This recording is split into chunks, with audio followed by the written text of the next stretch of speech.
Hi mga B, it's ramen time. Tara, samahan niyo kami. So, pupunta kami ngayon sa Robinson's Antipolo para lang mag-ramen nagi. So, ayan, nakamotor lang kami. Nakaangkas ako sa aking sister Annie.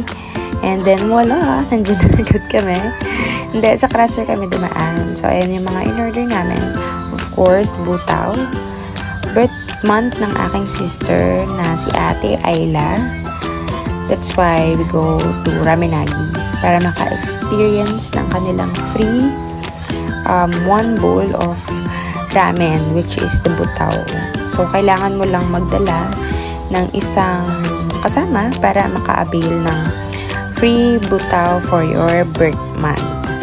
So, ayan, nagtitikiman kami ng ramen kung anong mas masarap. Pero para-parehas na butaw lang yan. So, ayan, nag-exchange kami ng flavor. So, mas masarap yung timpla ng sister ko. So, ayan, mabilis lang kaming natapos. And then, kiklaim ko lang ang aking go time card. Kasi, ayan, nandiyan na din ako. Kinuha ko na din siya para hindi sayang ang oras. So, ayan, convenient siya. Actually, madaming magandang reviews about sa GoTime. That's why, kumuha na din ako. So, ayan, before lang kami umuwi, naglaro-laro lang kami. Actually, kung saan pa kami nagpupunta niyan, punta pa kami ng World of Fun.